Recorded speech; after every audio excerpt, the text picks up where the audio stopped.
Você já reparou como os caças da Primeira e até da Segunda Guerra Mundial podiam atirar através da hélice de seus motores sem nenhum tipo de problema? De alguma forma, as metralhadoras desses aviões podiam atirar sem danificar as pás da hélice. Na verdade, tanto a metralhadora quanto as hélices estavam sincronizadas para conseguir isso. Mas como eles conseguiam se sincronizar? Lembre-se de que estamos falando da Primeira Guerra Mundial e nesses anos a aviação ainda estava engatinhando. No entanto, o mecanismo que permite a sincronização muito precisa entre a metralhadora e a hélice é de fato muito simples. No dia 7 de junho de 1912, em College Park, Maryland, Estados Unidos, Roy Kidland, juntamente com o capitão Charles Chandler, teve o prazer de pilotar o primeiro avião militar usado pelos Estados Unidos no primeiro teste de eficácia desses na história. O avião usava uma metralhadora Lewis de um lado para que o capitão Chandler, o copiloto, a acionasse. Nos testes, a metralhadora Lewis foi disparada aproximadamente a 100 metros de altura no centro de um pano branco que estava estendido no chão, sendo a primeira vez na história que se disparava uma metralhadora de um avião. Chandler conseguiu acertar 12 disparos dos 47 que a metralhadora Lewis tinha, mostrando o quão realmente efetivo era o novo paradigma de guerra aérea. Nos anos seguintes, as nações motivadas pelo novo grande conflito que estava surgindo desenvolveram suas próprias aeronaves militares. Nos primeiros anos, as aeronaves militares eram usadas principalmente para reconhecimento. No entanto, isso começaria a mudar em 1914. Onde ocorreram os primeiros combates aéreos da história da humanidade. Contrário ao que você acreditaria, a primeira baixa confirmada de um avião foi feita pelo francês Roland Garros à Alemanha, que em agosto de 1914, em um desdobramento de sorte ou talvez muita habilidade, feriu um piloto inimigo com uma pistola, fazendo com que seu avião caísse no chão. Derrubadas assim afortunadas ocorreram consequentemente em outras nações. Por exemplo, no dia 7 de setembro daquele mesmo ano, o piloto russo Fyodor Nesterov obteve uma baixa ao colidir seu avião contra um avião austríaco, fazendo com que o avião austríaco recebesse um dano tal que este fosse totalmente derrubado. Portanto, naqueles dias havia muitos aviões no ar e estava claro o que era necessário: aviões com armas. Mas havia um grande problema. Não bastava apenas colocar uma metralhadora à frente do piloto e pronto. No final de 1914, a maioria dos aviões tinha um design muito pouco heterogêneo. Todos os designs tinham uma disposição muito similar, então em geral todos os aviões tinham um motor com uma hélice à frente.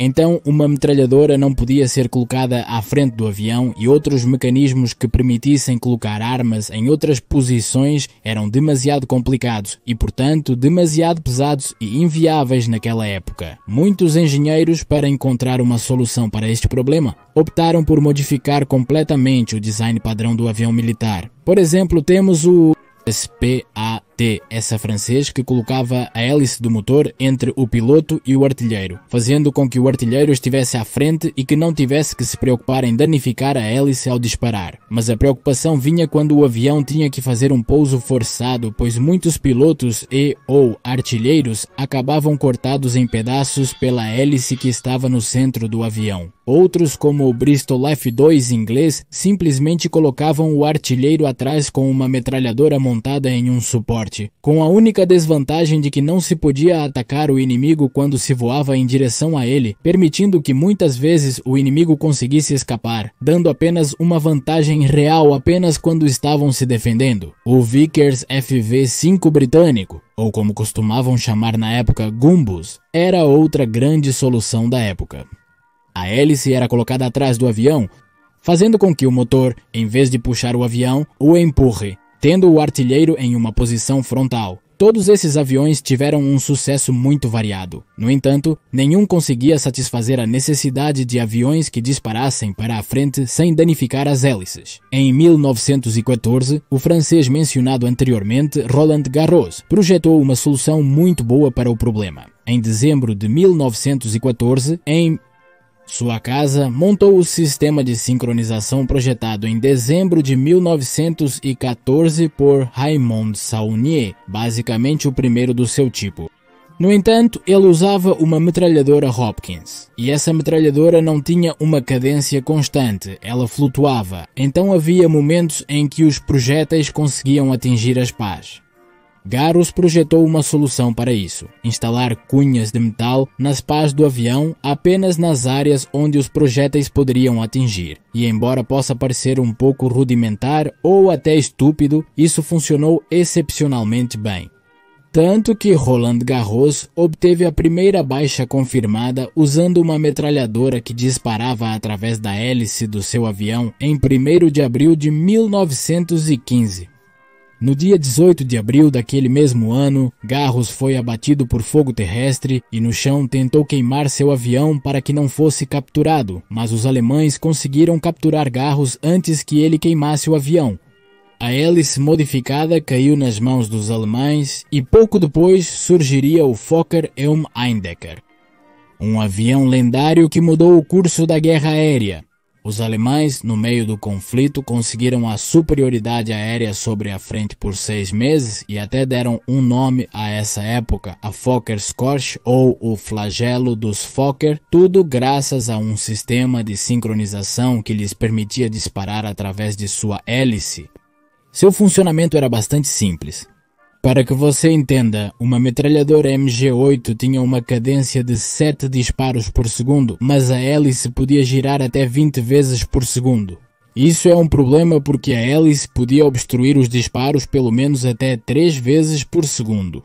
E como mencionamos anteriormente, as metralhadoras não tinham uma cadência constante, então não importava o quanto os engenheiros tentassem sincronizar separadamente a metralhadora com a hélice, isso nunca iria acontecer. E aí está o problema. Então o que Fokker fez foi conectar a metralhadora com a hélice e usar a rotação da hélice para acionar a arma.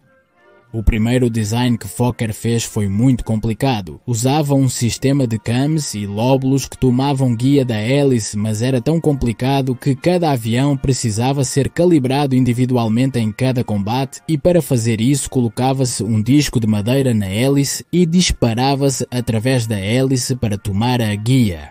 Este sistema foi usado apenas alguns meses, já que Fokker, o criador, o modernizou no final de 1917 e basicamente conseguiu criar o que seria considerado o primeiro sistema de sincronização efetivo da história. E este foi o que seria consequentemente copiado e modernizado em futuros designs de bombardeiros e caças. Seu funcionamento era bastante simples. A metralhadora tinha uma alavanca que selava o fogo, quando a hélice estava em uma posição onde havia uma pá bloqueando a metralhadora. Cessava o fogo. Depois, quando a pá estava em um lugar correto, permitia o fogo, e assim sucessivamente. Este sistema permitiu perpetuar ainda mais a supremacia aérea alemã até meados de 1916, onde os britânicos começariam a usar aviões com sincronizadores bastante mais complicados que o sincronizador de Fokker, como o sincronizador CC, que usava óleo hidráulico para transmitir as vibrações da hélice e assim detectar sua posição, fazendo com que se sincronizasse com a metralhadora. E isso foi geralmente bom. No final, com a entrada dos Estados Unidos no conflito e a utilização de novos aviões com sistemas de sincronização por parte dos britânicos, a supremacia aérea alemã desapareceu muito rápido e todos nós já sabemos como essa história terminou. Após a Primeira Guerra Mundial, surgiram outros sistemas de sincronização como os elétricos, mas pouco a pouco o avanço tecnológico apontava para caças e bombardeiros com metralhadoras de maior calibre montadas nas asas dos aviões, e essas metralhadoras de maior calibre não cabiam no nariz do avião, então os engenheiros geralmente optavam por montá-las na asa do avião. Da mesma forma, houve muitos aviões que usavam metralhadoras na parte frontal depois da Primeira Guerra Mundial, até mesmo até a Segunda Guerra Mundial. Um grande exemplo seria o Mitsubishi A6M0, que tinha duas metralhadoras de 7,7 mm montadas sobre o motor. E também estava o soviético Yakovlev Yak-9, sua variante Yak-9T, que tinha duas metralhadoras SHK de 7 mm,